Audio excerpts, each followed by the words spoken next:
Hello and welcome everyone. In this lesson today I want to help you to learn a bit more about business English, and then I'm going to offer some suggestions about how you can find a job. Now the reason I'm doing this is that I have personally 2 degrees in the UK.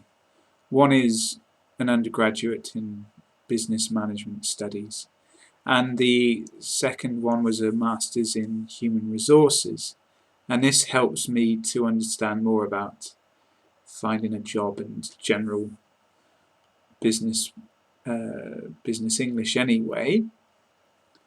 So hopefully I will be quite useful for you today. I've got a list of stuff to go through and it's in the description. Please check there on YouTube, Facebook and the other websites too.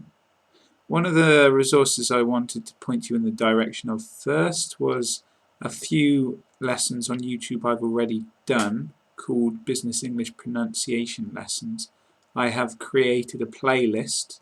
The link is in the top of the description for this lesson.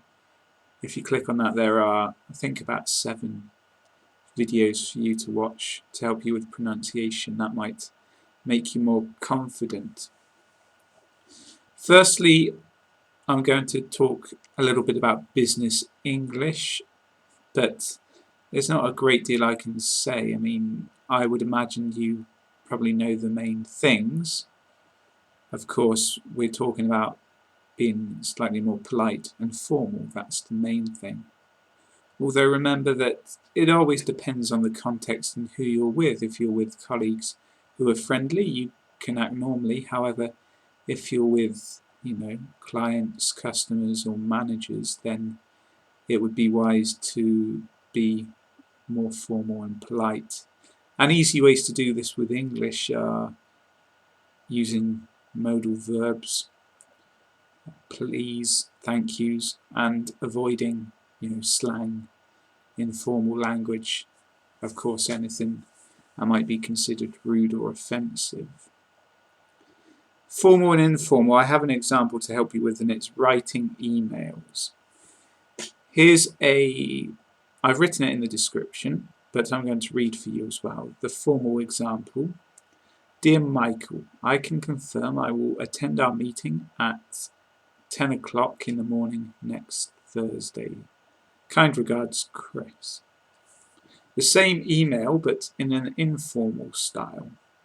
Hi Mike, I'll be at the meeting next Thursday. See you later, Chris. Hopefully that gives you, a very brief idea as to how the two things can differ in terms of writing emails. Now there are so many different things we can talk about. Here are a few ideas to do with business English. Meetings. Meetings, of course, can be between 2 or more people. In the really big ones, when there are several, there tends to be someone who is in charge, who is leading. They are referred to as the chairperson or the chair. And there, of course, are many other people, but most of them don't have roles. However, we normally require that someone takes minutes, for example. That means writing down what everyone says. They are known as the minute taker. The minutes refers to the list of all the dialogue which is written down. There are a lot of acronyms. COP, Charlie Oscar Papa. That refers to close of play. It means the end of the working day, which in the UK is 5 o'clock. The traditional working day is 9 till 5. If you see COP in an email or something, it means they might say, I need that report by close of play on Friday. It means the end of the day on Friday. We have words which are given new meanings. For example, flag becomes a verb, and it's like a warning. I need to flag this problem. It means I need to warn you about this problem. Action becomes a noun and a verb, but different from the original meaning. So if people are discussing in a meeting, they are saying that someone needs to do a particular task, they will say that's an action in terms of the noun, and then the verb, someone who might volunteer to do it and say, oh, I'll action that. I mentioned minutes before in meetings. Another form is action notes or action logs. Action notes mean that you don't write exactly what everyone says, you write down the things people have to do, the actions. And the log means a long list of all the actions discussed. And it can span several meetings so that you have a record of what people have decided to do in a series of meetings. One last thing, management speak. This is something rather silly and not very important. I don't recommend you learn it, but a lot of people use some silly expressions which managers like to use. For example, push the envelope means to go beyond the limits of your job or boundaries in a positive way, to exceed expectations. Touch base means something like make contact. For example, why don't we work on this project and touch base next week? Most people don't like this. They think it's very silly, but that's the kind of thing that goes on in offices here, and I'm sure in other places as well. That's a very brief look at some business English. And now, in terms of getting a job, I know quite a bit because I'm in HR, but it's important to remember that I'm only suggesting stuff. Each job is different, each company is different. Everyone's looking for different things, everyone has different ideas, so these are just suggestions, and I'm going to point you in towards some other resources which will be helpful as well. And when we're applying for jobs in the UK, it's normal to submit a CV, curriculum vitae. This is the same as resume or whatever. In English, in UK we call it CV. And the length is crucial. It shouldn't be more than 2 pages on A4. And the key things throughout applications are things like it has to be concise and relevant, and examples from work experience if you have it. So a CV should have all of that, like a section on skills, where you've written your education qualifications and your work experience. And it's a good idea to customize it for each particular job, because you have to look at the job description, person specification, and alter the CV so that you explain in it examples from past jobs of things you've done which show that you can fulfill the criteria. As well as a CV, it's normal to submit a covering letter. This should be 1 page long, never more than that, with the addresses formatted correctly at the top.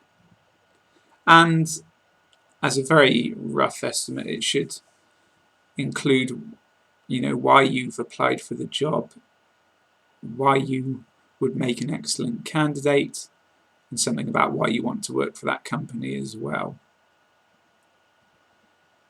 Now, there are endless ways to do these things, and there's links in the description. One of the best websites I recommend is prospects.ac.uk, not just for this, but for everything to do with studying. You click on the link there, I really recommend it, and that link will take you to their guide to writing CVs and covering letters.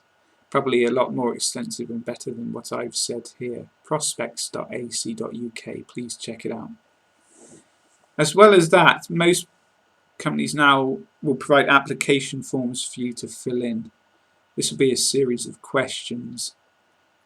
For example, the most important one will be explain how you fulfill the criteria of this role, or give examples from your previous experience which indicates you would make a good employee in this vacancy, that kind of thing.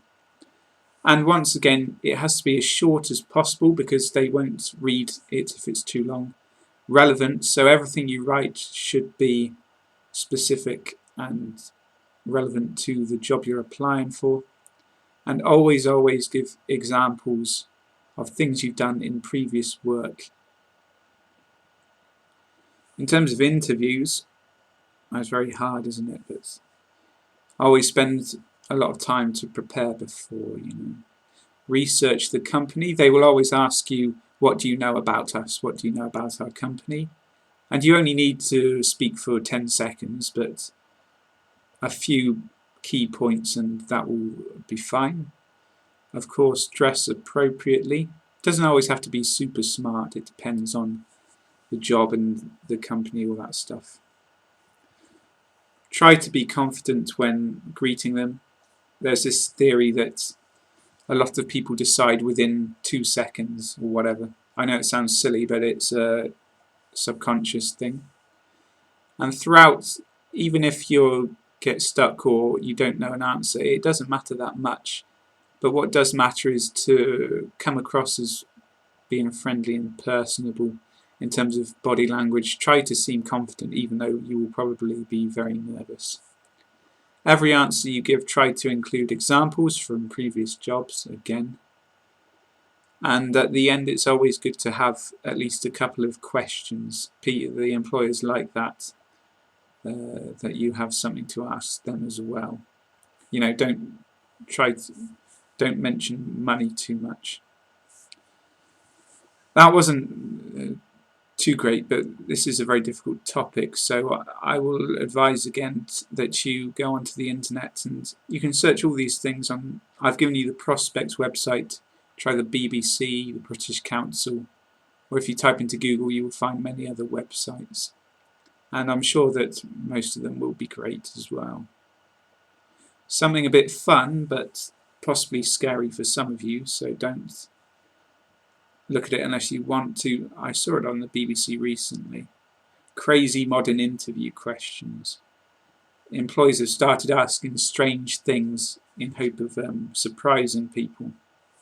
Very odd questions, so have a look at that if you want to, but I don't think it's very useful. It's not particularly relevant. There we are then. I hope that helped somewhat, but remember that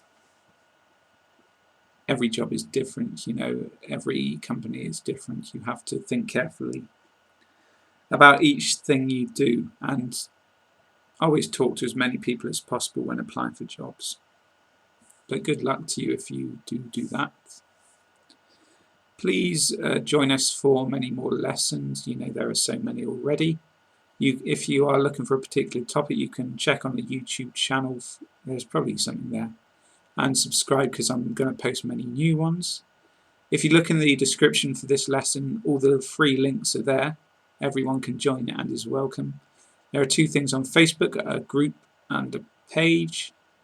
Website is learnbritishenglish.co.uk. There's a Twitter account, Tumblr, Skype address as well.